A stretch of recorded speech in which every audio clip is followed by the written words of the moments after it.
I just recorded this intro and I didn't turn my mic on. All right.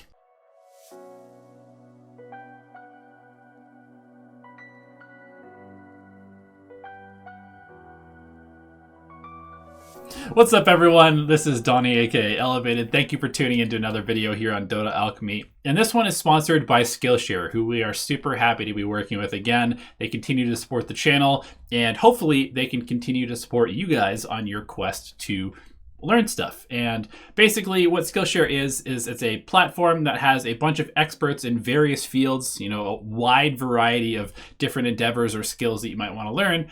And it's just a monthly subscription platform where you can learn whatever skill you might be interested in. And if you use our link in the description below, you can try it out for 2 months completely free. So, there's basically no reason not to do it. I personally am currently taking a course on sports psychology, which is something that's super interesting to me right now. And also one on After Effects, because I want to continue to grow and build my skills in the video editing sphere. And After Effects is a program that I don't really know very well. So I'm trying to better myself in that regard as well. And so I really just can't say enough about how impressed I am with Skillshare. I'm somebody who is very hesitant to pay for education when you can get free stuff on YouTube, but the fact that the quality of the guides is so good, the fact that it's curated there, it's really nice. And just the fact that you guys can try it out for 2 months completely free, why not? Give it a shot. That's all I gotta say. So thanks to Skillshare for sponsoring this video, and thank you guys for tuning in and listening to my spiel. Today we're going to talk about a subject that is very near and dear to my heart, and something that I hope you guys will be able to apply immediately to your own games. And that is basically, I want to tell my story of how I went from being very stagnant in my game as a Dota player and kind of just like sitting at this middle MMR. I was stuck in the ancient bracket for basically this entire season, and over the last couple of months I've made a fairly hefty climb. I'm now at Divine 4, almost Divine 5, and heading on my way towards Immortal, over 5,000 MMR, which is a milestone that I've been wanting to reach for a long time. And I guess I should preface this with basically all of my MMR has been gained as a position 5 support, which I know a lot of people don't like playing because it seems like it's the hardest role to gain MMR in. And I personally don't believe that. I think it's just the most misunderstood role. And so a lot of the tips and ideas that I'm going to present today are from a support perspective. But that doesn't mean that you can't apply them to your other core roles. So essentially, the first thing that I wanted to talk about is figuring out your role. Figure out what you actually really like to do in the game. And I can't stress enough how important it is to be honest in this regard, because for the longest time, I would basically play whatever role was available before the ranked roles came out, when it was just regular solo queue and you had to fight for the roles that you wanted. And personally, I hated having every single game start off with an argument. So I started just trending towards playing support and offlane and stuff that was available. But, every now and then I'd get frustrated with a teammate. We would lose a game that we should have won because our carry played like shit. And I'd be like, all right, well, I'm going to play carry next game, or I'm going to play carry for the next 10 games. And so then I'd switch my roles, and I'd switch roles and left and right, and I'd do carry, I'd do support, I'd do offlane, I'd do mid. And it became clear to me, and it's become more clear to me now, that this kind of approach to the game is really not a very good way to get better at it, because you're trying too many different things. When you're doing an activity that is as complex as Dota 2, you need to specialize to some extent. And that's kind of like how life works as well, because if you just go into your career, or you decide that you're going to be a professional musician and a professional athlete, and you're also going to be a chef, and you're also going to have 5 kids, and you're going to be a lawyer and a doctor, it's just not going to happen. Like, you might be able to get some of the knowledge from all of those areas, but there's just not enough time, and there's not enough focus and brain power to be able to do all of those at an elite level. And that's okay. That's just a human limitation that we all have to deal with. So that even applies to Dota. You simply can't be the best at all 5 roles because there's too much to learn. There's too much to perfect. There's too many different nuances that make each one of those roles different. And while there is crossover, and understanding them all is definitely a good way to get better at the game, if you want to actually climb MMR, if you want to excel, if you want to reach for your highest potential in the game, you need to start narrowing your focus, because with a narrow focus, you can really dig deep into what makes a good position 5, what makes a good position 3. And that's when the game really starts to get fun. Because if you're somebody like me, and you probably are because you play Dota, you like challenge. Nobody plays Dota because they don't like challenge. The best games are the ones where you have to struggle and strive and come back from a deficit and win a game that you had no business winning because you simply tried harder and outfought and outthought and out-strategized the other team. That's when it's fun. The struggle is fun. But the problem is that winning is also really fun, and losing in Dota is really not fun. So you kind of get caught up in this results-oriented style of thinking after a while. Unless you're keeping yourself in check, unless you're paying attention to what's going on, it can be very easy to fall into the trap of needing to win every game to enjoy playing Dota. And that's definitely where I've been at for a long time. And I see this all the time in our comments. I see it in our Discord. I see it on Twitter all the time. People have these... They submit a replay, they want feedback on it, they want to know why they lost this game, and the first thing out of their mouth is, this game was hard because my teammate did X, Y, or Z. And, I mean, right there is like the crux of the problem, because you're looking for an outside reason for your own failure. And that's the second point that I wanted to cover, which is that you need to start treating every single game that you play as 100% your responsibility to win or lose. And I do want to make a really important distinction here, because it's not necessarily that every game is your fault, but you need to think like it is, because if you give yourself any leeway to write off a game as my carry sucked, or we had a bad draft, or we took one bad fight and the game was over, that's just not how Dota works. There's so many factors, and if you take that approach, then it's very easy to just fall into that trap of basically everything negative happening being outside of your control. And if it's outside of your control, you're not going to look closely enough at what happened to learn from that experience. So that is the second thing that I've started doing a lot more recently, is just to take full responsibility of everything. You know, sometimes I'll end a game and I'll be kind of upset at what's going on. Maybe my carry was terrible. Maybe he was the lowest MMR on the team. Maybe he did buy his account. Maybe he just got tilted in the first 30 seconds of the game and never played good Dota after that. But that's just another piece of data that you need to take into account when you're playing the game. And sometimes you can even carry those games. I know, I've done it. You can literally carry a game without a carry as a position 5 support by doing everything else to that next level. It's totally possible. Sometimes your carry is just not building the item that he needs to win the game. Maybe he needs an Abyssal Blade to have catch on a hero that you simply cannot kill.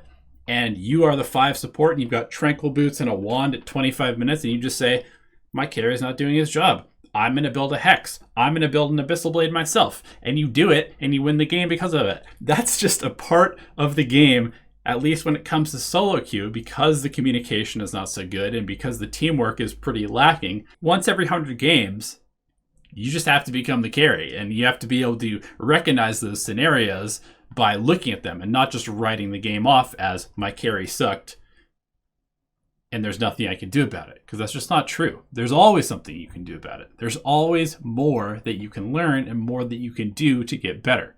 And one of the biggest things that I am paying attention to now that has had a huge impact in my ability to continue to be a contributing factor to the outcome of the game is that I'm very conscious of what my hero represents in the game. And what I mean by that is each team has 5 heroes, and each one of those heroes represents a certain amount of resource.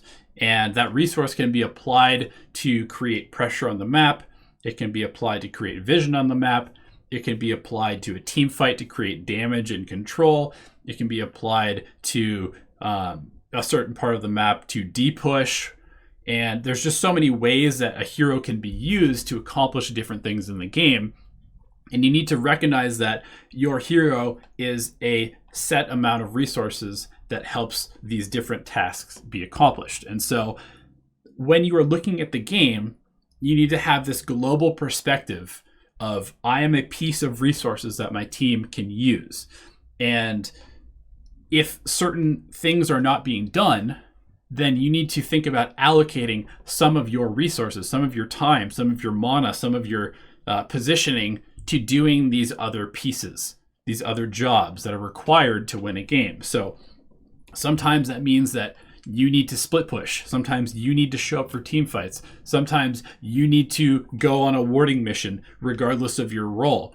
And it's all about how you allocate these resources that really determines the outcome of the game. So a good example of this is if I'm playing support in the safe lane and I'm supporting a very weak core, let's say something like a Luna or a Drought Ranger or a Slark, a hero that doesn't stand up very well against pressure, then I need to use 100% of my resources early on to relieve that pressure. It could be in the form of trying to drag one of the two heroes that's pressuring your carry away. That's something that I've been doing a lot recently, is just trying to figure out which of the heroes is really causing the pressure. If we take that Slark, for example, and there is a melee hero, like let's say a Tidehunter or a Legion Commander. Legion Commander might be even better because he's a pretty heavy pressure hero.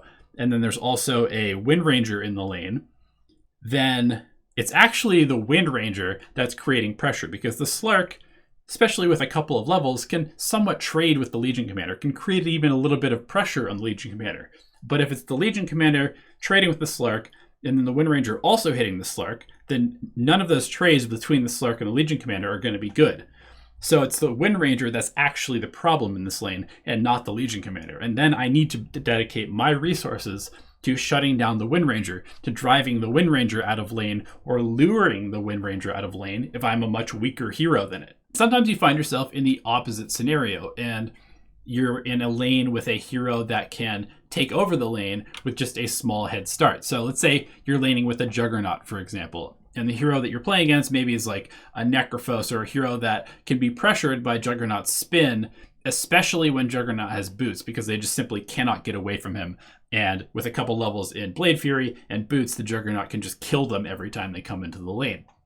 So in that scenario, all you really have to do is just get the Juggernaut that 1 level advantage, that 2 levels advantage, or just even boots. And then your job is done, because the carry can do your job in this lane, meaning that they can zone the other hero and secure all their last hits, and that's all they have to do. That's their job for the laning stage.